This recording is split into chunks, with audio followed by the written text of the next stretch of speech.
Hindi kami makalabas dahil may curfew sa barangay. Kaya't nang kami ginutom, nagpa-deliver ng lugaw.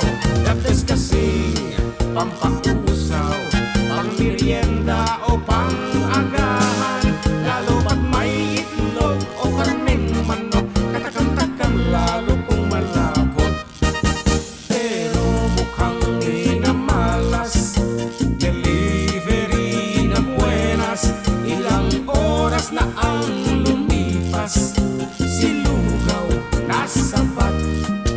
Sa checkpoint di nakalusot, hindi nga raw siya esensyal. Kanino ka matatawa? Sa kanila o sa'kin na gutom na?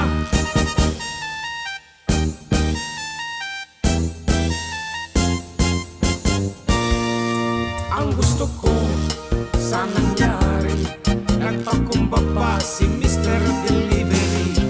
Dahil si Allen na nasa authority, nagpaliwanag peacefully. Kahit mali ay mabuting, walang pasensya na napundi. Ang masama pati si VP Lenny, tinukso ng undersecretary. Kanino ka matatawa? Sa nag-deliver o sa nanita? O sa akin na gutom na? Nasaan ba ang hustisya? O baka sa nagpatuksada na si VP ay lugaw nga? At di na nga essential siya, kundi pabigat pa.